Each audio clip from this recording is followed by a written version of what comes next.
From Washington, D.C., this is the Beyond the Dumbbells Show, your source of information and inspiration for living an audacious life. Hear interviews and social banter with special guests on Fitspiration and news from around the globe. Here are your hosts, fitness and lifestyle experts, Brian and Jenny Sweeney. All right. Hey, everybody. Welcome to episode 14. Yes, of Beyond the Dumbbells. The Brian and Jenny Show. And so we got some fun things to talk about today as far as numbers. Mm-hmm. And we're gonna run some dirty numbers by. This comes up a lot because just the nature of our business. Statistically, we want to know, are we delivering the service and is it having a positive impact on people's lives? Mm-hmm. And when we're always looking to provide value, there's always the conversation we have with some clients about expense and cost. And once you're kind of on the inside track and you see the impact of living a healthy lifestyle, you can justify the cost. Certainly. So we're talking buying organic. In our last show, we talked about sourcing your food from a very niche place that delivers the quality that you need to live that lifestyle. Right. And when we start going in the direction of what's your value, what's your cost, and fitness as a commodity, mm-hmm. If you're going out looking for the 24-hour open all day Planet Purples, you know, the people are like, well, my fitness, I have a budget of $10 a month for fitness. Okay. And just interesting story. So we're going to do some backdrop on us because I was always in a traditional gym. Mm-hmm. I loved them. I loved the smell of it. I loved the layout. I loved my routine. Everything was great. There was a problem though. For the 15, 20 years I worked out in that gym, I never changed. Right. I always looked the same. I would struggle for a 5-pound change up or down. If I wanted to bulk, it'd be 5 pounds. If I wanted to lose, it'd be 5 pounds. But that was it because I was like, well, I'm better than the portion of the population that's not doing anything. So I'm doing something well for my health. Mm-hmm. Then we started looking into, I'd say, more organized fitness because it was P90X. Yes. That's the first thing that I ever did where I thought, what are they smoking?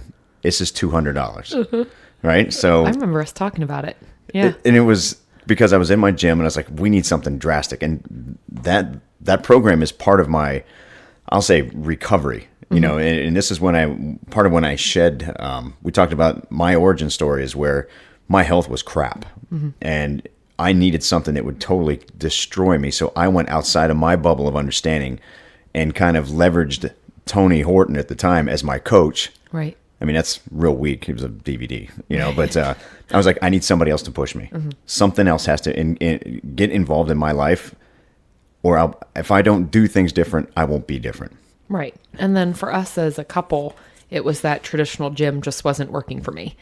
Like it was. That wasn't your scene. No, it wasn't at all. And it was, you know, you get on the elliptical or something for a little bit. And then I just kind of followed what you did, which it's because number one, I didn't know any better, but I was so uncomfortable in that kind of grunting environment that I don't think I ever. No lunking. Exactly. I don't think I ever really left where you were, even if I didn't want to work on what you were working on, because I just felt very uncomfortable. And so the space alone, it wasn't your it wasn't your bag. Yeah. So then this P90X thing came about. So, and I was cheap. And again, more back to origin story. Mm-hmm. Before I left corporate, we had a very good life. Right. We had a very well-off financial life. Mm-hmm. And for some reason now looking back, I was super cheap with fitness. You know, we spent money on the dumbest things. I mean, I had Amazon coming, dropping something off my house every day. And I'd get bored and I'd go shop. Exactly. And then when it came to fitness, there was just this little wallet. Out of our entire income options, I had this tiny little change purse. Then I was like, that's my fitness budget. Mm-hmm. You know, I don't need anyone's instruction. Right. Okay. But don't you think part of that also was with us? I think we actually thought we were doing decent.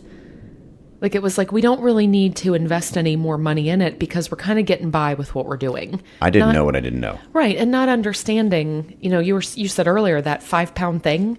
I think a lot of people operate in that. And we were definitely those people. So it's like, well, you know, if $20 a month is getting it done, but it wasn't really, we just kind of thought it was, right? You're right on the money. And to have that conversation where you can show somebody, because one, there's got to be trust. Yep. And talking back to P90X, I didn't know anybody that even did it. No. This was right around when CrossFit started banging. So it was already in existence on the West Coast, but it didn't really permeate over here yet. So it was 2008, 2009. CrossFit was out there, this mystical thing. P90X was filmed 2 years before we even found it. And again, I remember going to like a sports store and I'm like, I'm here to buy P90X. And like, are you crazy? I think we don't sell that here. It's online. I was like, what do you mean it's online? I want the system. I want the kit. And they're like, no, you got to go online and buy it. So I couldn't even go. I didn't even know where to go buy it. But this whole thing is to say, when I had a ton of money and I had a ton of resources, I remember going to you and I'm like, who's going to pay $200 to do this workout once? Exactly. You know, this is $200. That's 1/3 of my annual fitness budget. Right. So fast forward today, now we own a very expensive gym. Right. Okay. And once you start recognizing where the other people, the other businesses aren't servicing their clients, it's like, I went through so many years of not getting any input. Right. I mean, I didn't pay for trainers either. Obviously, I was super cheap, but nobody would put me in the right direction. Right. Your goals change throughout the year. Your body changes every year. Just age, injury, illness. Yeah, I was going to say injury. Those things, they change your focus, right? Right. So every year you think you've got it figured out, when in reality, your body is shifting constantly. Once you've adjusted to the workout, there are no more gains. Exactly. You're just kind of steady. And I didn't know that. right. So the conversation now, and I'm going to go through some numbers and then we're going to circle back with this. Okay. So is it worth it? And this is in defense of all gym owners. Okay. And it doesn't matter if you're Raise the Bar or you're some other local little boutique. We call them micro gyms now. The micro gym value, what they have to offer you is, one, you're going to have a dialogue with someone as soon as you walk in the door.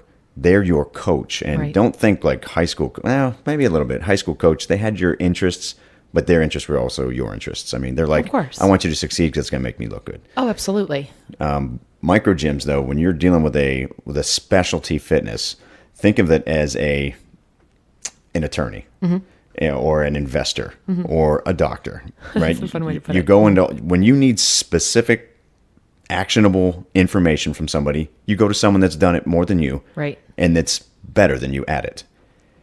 Let's hope so. Goodness. You can't be the best in the room with anything, but now we're talking fitness. So you can walk into your micro gym. What kind of conversations have you had with that financial dialogue with clients as far as, wow, you guys, is this really what you're worth? Is this, I'm used to going down the street, this is outrageous. Exactly. Well, the first thing that's asked is there a discount for whatever profession they're in? Which, by So the way, my it's- doctor's never given me a discount. Exactly. I'd like my doctor to give me a discount. That's right. But typically what it is, there's no way you're different, and yet you're going to charge, 2, 3, 4, 5 times the cost of what I'm comfortable paying. Right now my family goes to a gym for even less than you're trying to charge one person. That's right. So it starts off with that. And then I always wait back and just sit for a minute and just listen to all of their reasons why they're already talking themselves out of it. And then I always say, and it's, if I feel natural about it, I can't, me, I can't push any conversation that doesn't feel natural. I usually say, well, how is that working for you? Oh yeah, you're 45 years old, Right. And you're standing in front of me, and Right. it's not working. Whatever you're doing, Right. So you walked into my micro gym yeah, knowing, because typically, and what's really, really cool about our gym is a lot of it comes from referrals and people talking about it. And they're like, well, my friend sent me here. And I was like, so you have a pretty good idea of, you actually probably knew what we cost before you walked in the door. And you still drove over here knowing that we were going to be maybe what was perceived to be out of your budget. that type of referral is, you can be a great gym and you Yeah. can have great programming, blah blah blah. But it's the referrals usually come from, my cholesterol level dropped 30 points. Oh, you better believe it. And Billy Bob sent me over here because he said you got him off the meds. Yes. That drives business. It's amazing to me along that line of the people who don't even live here anymore, and they have connections here, and they're still sending their friends over for those reasons. It's like, you don't understand, medically, I looked better. It's not. And it is. My strength went up. My body looked better. You know, I was sleeping better, all these things. But it's like I went to my doctor and I am no longer on meds. People can't. It's awesome. Well, folks don't quantify that. Right. It's a nice to have. Right. But I think most people are like, well, I have insurance. You know, my mom and dad had the same kind of injury, you know, illness or whatever. Exactly. So we're going to button this all together. Yep. And the conversation. Yep. So once, like with me, once it's like, well, what brought you in, you know, basically knowing the cost, it is usually an incident or something that scared them just a little bit. Usually it's the doctor. Exactly. Which is why I think that your stats are going to be pretty. So Ooh, they're gonna be people go to pretty the gym for interesting. 2 reasons. And it's, if I want to look good, then you're going to shop for the commodity. It's like, I just need to jump on the treadmill because I don't like running on the pavement. Exactly. Or I just need a place to swing weights. Exactly. Because people have become accustomed to getting so little back out of their trainers and their gyms and Yep. their environment, that they're like, well, I have no expectation because all I need to do is touch something metal Yep. and I'm going to be healthy. Exactly. Okay, so here's some numbers, and we're going to circle back with, is it too expensive to live a healthy lifestyle? And this is not just your fitness, but it's your nutrition, it's supplementing where you need to, it's regular doctor visits, it's everything, right? It's the whole quan Yes. of living the lifestyle. Yep. Okay, so here's some fun numbers. These are updated by the CDC. Some of them as recent as 2015, some 2017. The Right. data is a little bit behind. Of course. So here in the U.S., we have 30.3 million with diabetes. It breaks my Okay, heart. and obviously type 1, not preventable. A lot of times it's genetic and hereditary. Type course. 1 is you can't do anything about it. But the type 2 diabetes is a preventable disease. Correct. That is where your blood sugar is so out of whack for so long that your body doesn't get sugar out of the blood fast enough. Okay? Your diet and your behavior and your activity level drives this diagnosis. Correct. It's preventable. 23 million of those people are diagnosed. 7.2 million are walking around. They don't even know they're diabetic. I think that, you know why I think a lot of that is that people don't understand that if they're considered kind of, oh, you're kind of average for your height, you know, with your weight, they don't understand that's not what it means. Like, you don't have to be walking around 50 pounds overweight. We've seen diabetes come up in people that They shouldn't they be. look pretty fit. Sure. Well, this is the big issue now, is that the norm has slid to the right. Yes. Everything has changed. Yep. The obesity on BMI scale has gone up. My calipers, you use these for skin fold tests. Right. They're bigger. Yes. Okay, so now they open up and it almost looks like a freaking vice grip because they're huge, because Right. you've got to be able to get around the average population. Exactly. Now, of the 30 million, we've got 193,000 that are under the age of 20. I think that's wickedly low. I don't even know if that's 100% true, because you can walk down the street and see that the majority of this generation, most of them are not active. Right. Most of them, it's such a broad, I hate using that kind of a stereotype, but I see more in trouble than not in trouble. Yep. No, that's a very realistic. If you can, you know, take off the I don't want to see it glasses and just really look, it's pretty sad. I think, unfortunately, it is, I think, more often than not. Well, people, I'm talking to you, you know, you listening. We're people. Everyone assumes there's tomorrow. I know. And this isn't naysayer. So I know that my goal, my family expires. My genetics expire at 70. Oh, no, All right. no. So I know that we've got heart attacks from as early as 40s, which was in my dad. I had a heart attack in his 40s, all the way up to grandparents that punched out right at 69, 70-ish. Right. Okay. So the statistics are there. The average, your family, your hereditary traits and likelihnesses are there. We just talked about this filming for Shapeshift. Oh, that's a little leak right there. So we're doing filming now for our nutrition program, and the numbers just don't line up. Yep. It's I think what is very interesting is that if we could just kind of take a step outside of ourselves and kind of look how did our grandparents grow up, you know, what were they doing? And then to still see, like in your case, that your ancestors passed away very young. So what's scary is you're looking at now, like what is our age group? How long are we going to live? You know, because it seems like what's cool is that within our age, you know, that I wish I was 35, you know, 35, let's say 35 to 50, we're seeing a pretty cool switch in adults that are now like, I'm going to take control of my health and stuff. I'm wondering the next generation that's coming. Well, they're saying now 50 is the new 40, but oh, by the way, this generation's life expectancy has dropped. Yeah. So that your kids, I mean, right now, the millennial generation, they have a lower a life expectancy that's lower than yours. I can't if you're over 40, and that's due to lifestyle and behaviors and food. So if I know that I've got the genetic things coming down, and this, I got sidetracked in my head, but when we were filming, we were talking about genetics is the gun. Right. Okay, so genetics loads the gun. It's your behaviors that pull the trigger. Right. I got heart disease in my family. I can't avoid that. I've got heart disease in my family. Right. But the more I behave and my actions take me down that path, the more likely it is going to happen to me. Okay, That's very true. Keep in mind, we're still talking about the costs of fitness and the cost of healthy lifestyle. Exactly. So you know in advance what your risks are. People don't just all of a sudden develop heart disease. They do, but most of the time you've got family and relatives that they've been there first. Exactly. You're gonna know it. Now, some additional numbers, especially in the heart realm, because the heart stuff freaks me out more than anything else. You and me both. 735,000 people have heart attacks every year in the United States. 525 of them are first timers. So every year of the 735,000 that have a heart attack, 525,000 have their first one. Okay. 210,000 have their second. Are you serious? So they already experienced the hell of a heart attack, and their lifestyles and behaviors still didn't keep them on the straight and narrow. And they had another one. So Holy. cost of fitness, cost of lifestyle, cost of health. All right. So keep that in the back of your mind. That's where we're going with this. When the cost for prescriptions, the cost for medical treatment, it had come up. I got some more stats here. It's, these are juicy. It's, oh my gosh. Now I'm staring at your screen. I'm all fascinated. Like what's coming up next?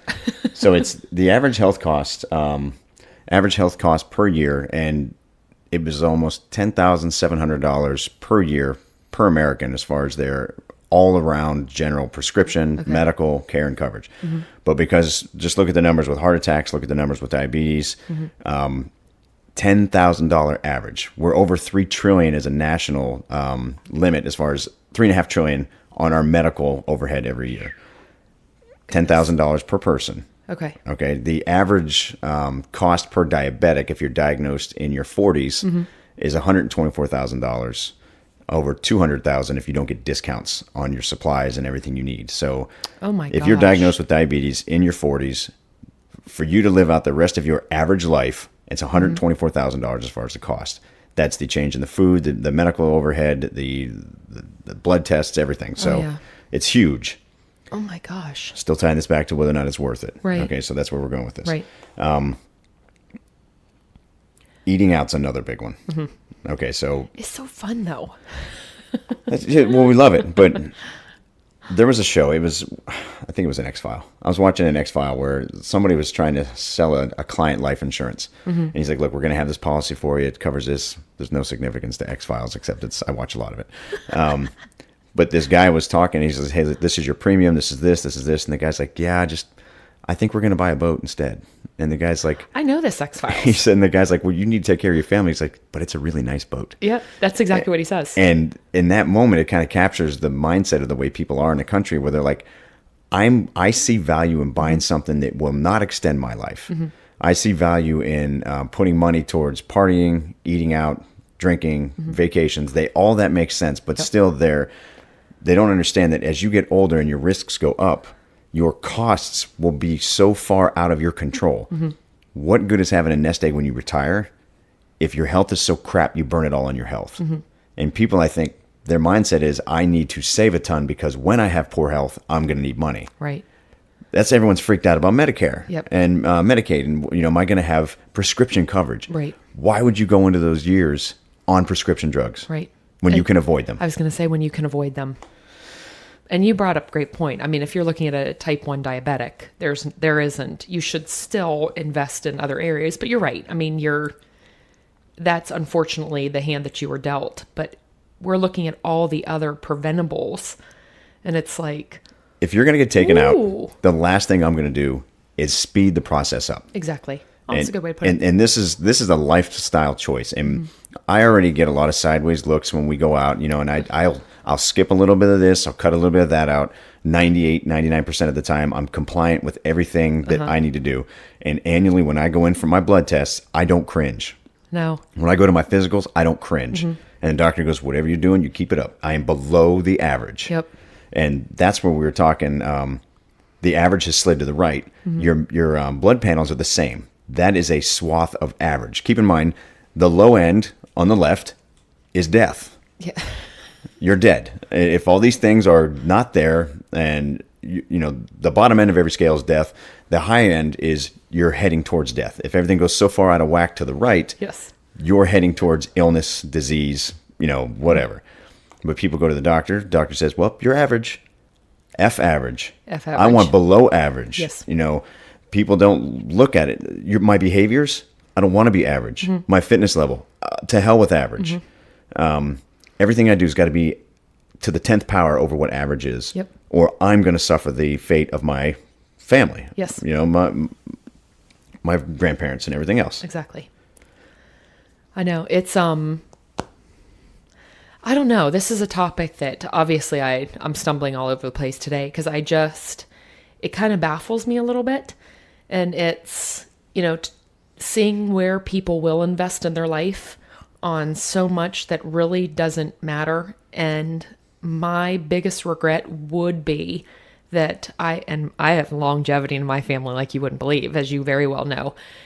I would hate to turn 80 and say, oh my gosh, I wish in my mid 30s, which is when I really, really kicked up, fitness and everything. I wish that I would have done that because now I'm in a wheelchair and, or horrible things, feeding tubes or anything that I could have prevented. So this topic, it just, some of my family's gone out pretty hard. I did not mean to laugh there like it was funny. It's just, laughter is so that I probably don't cry over this topic. But it's like, I just wish that people could almost see what 20 years from now is going to look like. And that start investing now so that you can be around. If you have children, do you want to see your kids grow up? Do you want to see your grandkids? For us, I don't want us in wheelchairs being pushed down the hall together. I mean, I still want to be trying to beat you in a mile run, sure. When we're older. Well, so you brought up a great point. Let's look at families. In our area, the family sports thing, right? The phenomenon that happens in the summer, right? And we've got the local soccers and swim teams and softball. I've seen parents when their kids just started the fitness go through high school. Kid goes off to college. Mom and dad are like 50 pounds overweight each, right? Because their entire life for the last 4 years, I'm not talking about not caring for your kids, but we're talking about the priority has shifted from a lifestyle for the family, the money, the time, the energy, the resources. Mom and dad are both damn near pre-diabetic now, right. And your future when you're going and visiting your kids is that you put 10 more years of age on. I know. The tens of thousands of dollars that goes into these sports programs and your health is crap. Right. This is getting very preachy, but the heart of what we do is to extend your life. Yes. I want you to hate me when you're 70 and saying, SOB. Exactly. I'm still getting good blood panels. I know. It's so funny where people, it's like, oh my gosh, you guys, fitness and you want people to look good. And it's like, no, we want their insides to look good. Like the outside muscle and stuff that appears, like, of course, those are awesome, but there is nothing in the whole world more exciting to me than when somebody tells me they're off of meds or they are now no longer considered obese. Or their blood work. Oh my gosh. It's a very exciting thing. Yes. Or people that have lost enough weight where they were going to have knee replacement and they don't have to. Like that's the stuff that gets, oh my gosh, I get so excited about it. No, it's brilliant. And that's why I love the industry and that's why I haven't bailed on it. because it's emotional. And when we're trying to, just give in to the reasoning. Yeah. Now, everything in life, when you go to church, you have a pastor or a priest. They're your spiritual coach. You play a sport, you have a coach. Again, we talked about that person that's done better. Exactly. You go to doctor, hopefully you shop for your doctors. Yes. You don't go pick some discount knucklehead that's running a Groupon on physicals. Get your blood work at half price, because you have to kind of no one goes to a cheap doctor. Right. No one should go to a cheap lawyer. If you're in trouble, you go to the max you can afford. You better believe it. Okay. But when it comes to fitness, I think what's going to change in the next coming years, because gyms are massive. We've got massive gyms all around us. We're talking 3,000-4,000 membership size gyms. Right. And in those gyms, they are creating environments where you can drink alcohol, drink smoothies, eat your fast food downstairs. Yep. And, you do recognize that you're eating more calories than what you just burned off when you went in there. They're Yes. not stupid. That is by design. Of course it is. Okay. Yes. Big fitness right now is more of an entertaining field as far as a longevity. Yes. That's why we're moving away from saying that we're a gym. I mean, the mindset is I'm into the people. I'm in the people business. I'm in accountability. I'm in keeping you on the line and making sure that when you do go to the doctor, we're not going to have a scary conversation about how to pull you out of the fire. Right. So, coming back to the value, and people say, I can't afford. And the question really is, I don't see how you can afford not to. Yes. And that's usually where the conversations that I go with people next. Because it's like, if you're just coming in to look for something different, and you don't have a goal, or you don't have a specific reason, or your why isn't big, then I don't know if you will fully be able to embrace and stick with something that charges a little bit more money. But if you walk in and it's like, do you want big change? Do you really want to invest in your health? Do you really want to see your blood work come back better? And if the answer is yes, for us, our gym is the right spot. You've got to find a place that can serve Absolutely. and service every level of that. Absolutely. Now, when you get into crap, I had a profound thought and I lost it. I was being so profound, I forgot it. Crap. Don't you hate that? It happens. Oh, no. Nuts. Okay, so you're at a gym. Can they serve you at the higher levels? Are you getting the blood work and you're getting the return? And is your family seeing the return? And I want to come back just one more time about the coaching. Where we have gone and where my inflexibility on what fitness was worth and the value. To this day, the only exposure I get to take myself up to the next level is that we have to pay for coaching. Exactly. I paid for a nutrition coach. Yes. Not because I don't know things. Yes. It's because I need somebody else to guide me and hold me. You better believe it. Last year, I'll share it. We spent over 10 grand on a nutrition guide. Yes. This was a guide that was he was available once in a while. That put us on enough of a path that it made a drastic change. Yeah. Because it was different. Yep. And he had our interest at heart, and Exactly. we benefited from it. We did, and it's really cool. Now our people will.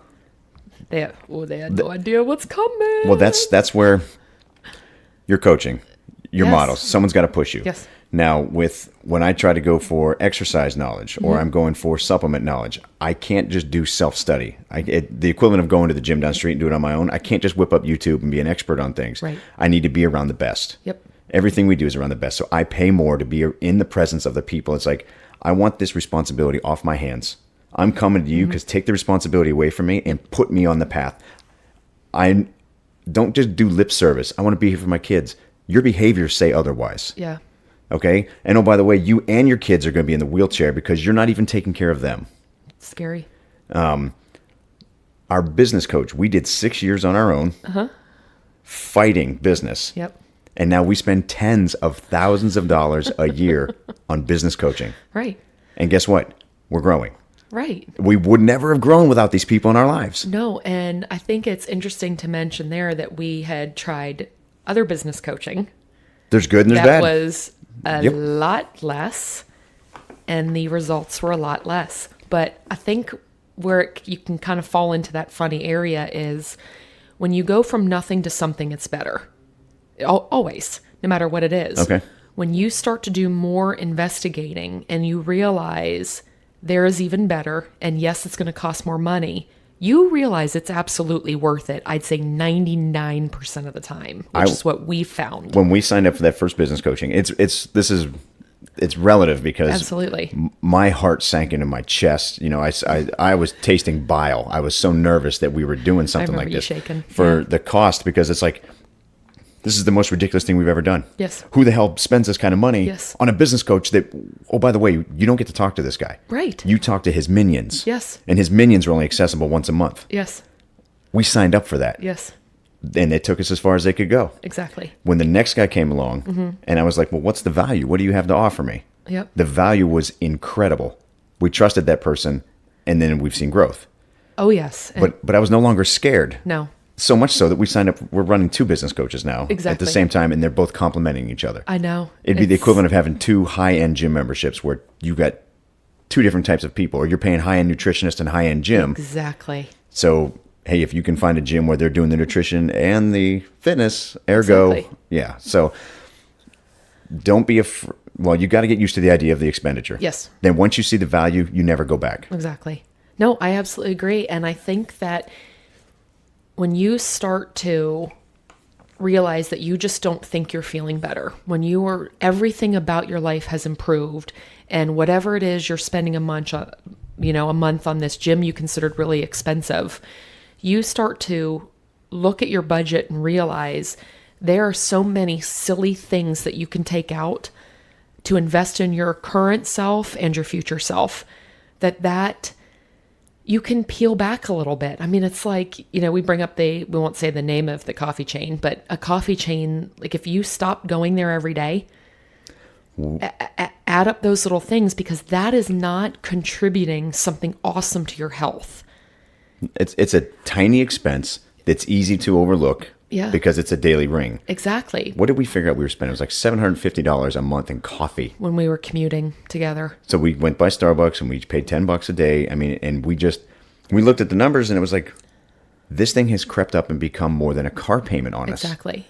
So I think that if, you always have to decide where to spend your own money. But to me, the gym, and it's not just because we have one, it's because of our experience and what we have done with our own health. And I mean, our lives in every single way have improved by being involved in an active gym. I honestly, if somebody else came in and they were like, we're going to buy your gym and stuff, and hey, do you want to sign up for a membership? I would be like, I need to stay. We've got to be in that environment. Like I have to. I can't go back. And for me, I couldn't do a $20 a month gym again, because I know that everything that I disliked about it would still be there. You would not have access to somebody to sit down and say, hey, I'm not feeling well when I eat this. Have you ever heard? Sure. Have you ever heard this before? It's, oh, you can come sit in my office and let's discuss personal training in addition to your membership.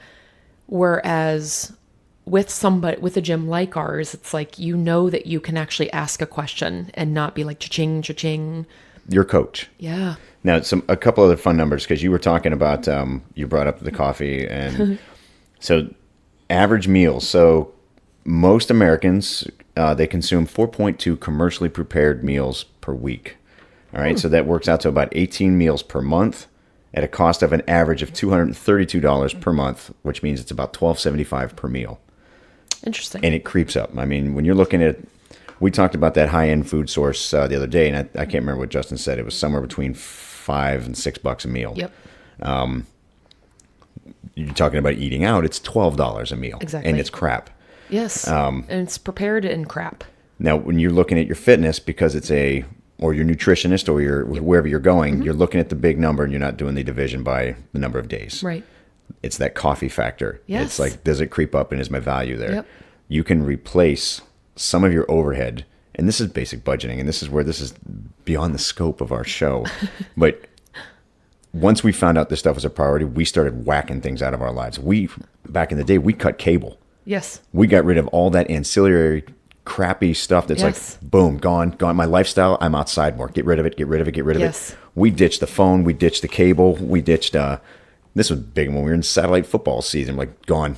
Oh my gosh. We got rid of everything and then really looked down and said, what are we spending going out, grabbing this, grabbing that, the coffee, all the madness. And it was like, It was a raise when we got rid of that stuff. isn't it funny? Yeah. Like significant. So this is very lecture-y. It's a lecture show. I think sometimes it sounds like we're lecturing, but, and we say this every single time. It's just the passion for what we do is huge. And we have done everything that we talk about. It's to try to help people avoid doing some of the stuff we did. We wasted a lot of time. It was good that we were in a gym, but we wasted a lot of time just spending not a lot of money to not gain anything. You check a box. Exactly. And if there's, anybody who's looking, it's like, what should I do? I'm starting out for the first time. It's like, start out the right way. Go invest in a little bit more, because you will either find out very quickly that the value is there, or you're going to find out very quickly, like we did with business coaching, that sometimes the value isn't there. And you just go on your search until you find one where you're like, I am getting so much more. I can't believe I ever thought this was expensive. That's another brilliant point. When people start something new and they don't believe they're capable of hitting the results or getting the value, we're talking fitness and nutrition right now. Yeah. So I know that I know you guys do this, but I don't really know if it's going to work for me. So I don't really think I believe you. Anybody that we've had in our gym that's lost 30 or more pounds, they've come back with those positive blood results. I know. And they're That's my favorite. like, this is happening to me. Yes. And they're like, this is the greatest thing in my life. I'm 40x years old. Yes. And I have a new lease on life. Yep. Now all of a sudden that value is like, I can't believe I waited this long. Yes. But you won't know what that's like until you start making the changes. We talked in the past about burning your ships. Yes. When you make a decision, don't dabble. Yes. You can do part-time life and get part-time crappy results, or you go all in and you stand for what you say, and you build the temple that God gave you, and let that thing run as long and as many years as possible without having to go back for warranty work. Yes. Right? Oh, I love the way. And it's everything. Like, it's so exciting when people invest. And, we've had one of my absolute favorite of the grandmas and grandpas that come in, and they're young grandparents, but they're like, you don't understand. I am now chasing my grandkids around, and I never thought I'd be able to do it. It's all those, they're getting their lives back because they shifted a tiny little bit of money into their health. And it's like, to see somebody stand up and drop down into a squat and they couldn't, like, it's the coolest thing. I remember my mom, she was in her 60s. She did her first push-up ever in her whole life off of her knees. In her 60s. In her 60s. You're never too old. It's the coolest thing in the entire world, ever. So when we talk, and I haven't gotten a whole lot of preachy, I'm kind of saving that until I kind of get my podcast voice and I'm a little bit more, ready to cut loose on some things. Okay, so to the person listening, God gave me this ability to show you that because we love you, that we want you to be healthy and we want you to be there for your family. Yes. That's why this gym opened. That's why I got into this business. Yeah. 100%. I became a carnivore for information so that I could save you. And medicine is the last stop. Your health and fitness is the cheapest, easiest, most accessible, easiest to lose. And then once you've crossed the line, it's very hard to get back. Right. So anything that comes out of our mouths from this, it's God's purpose for what I'm doing the second half of my life. Absolutely. The first half, no purpose. The second half, I'm actually excited about showing people that I'm glad you're here to lose a little weight and look good. Yeah. Let's talk about 10 years from now when you still feel like you did when you were 20 something. Yes. Or better. That's where my juice comes from. No, I'm with you. I'm with you. It is such a fun, crazy journey.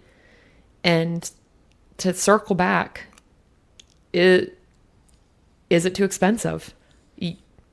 find somebody that's going to lead you. Yes. And that's going to take care of all aspects of your health. We didn't even Yes. get into the supplements because we're running long. Just a little FYI, don't buy your supplements from Costco. Okay, if it comes in bulk, that's not the way to go. Don't go cheap there either.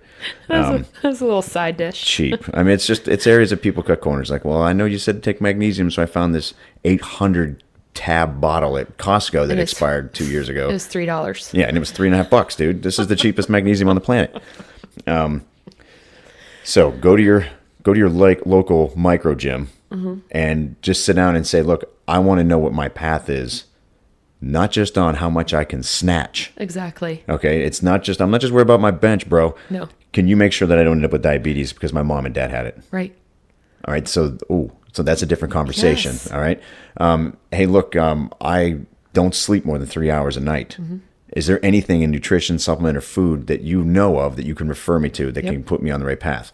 Oh, that sounds a little bit different than a normal gym. Exactly. Hey, my kids have attention issues at school.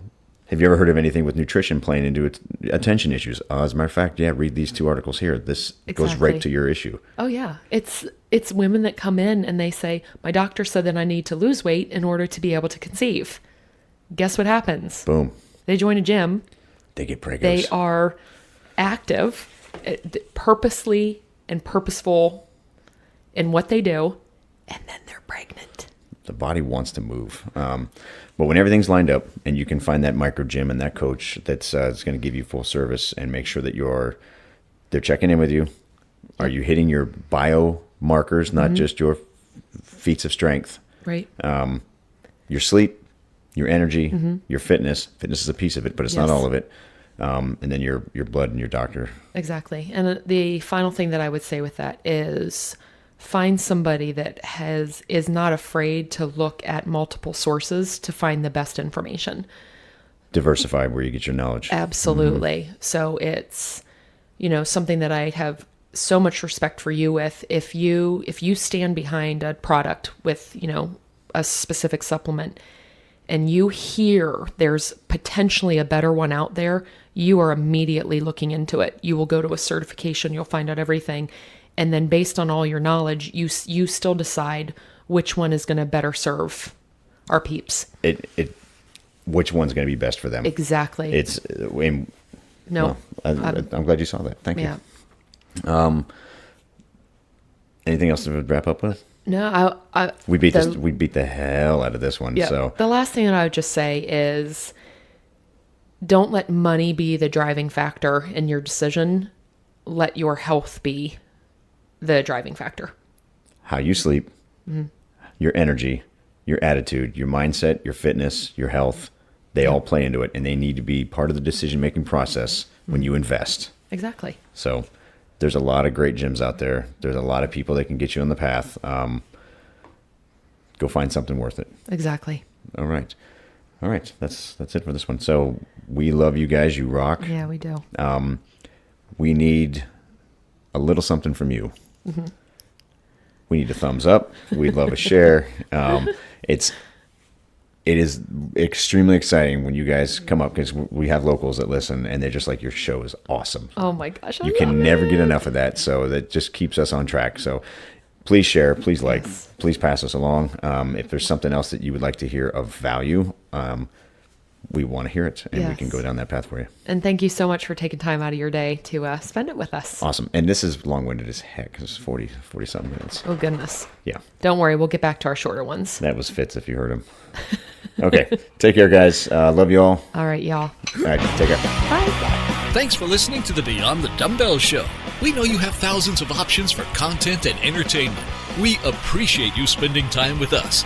If you enjoyed our show, please share our web address, www.beyondthedumbbells.com, and maybe drop us a review. Until next time, live beyond.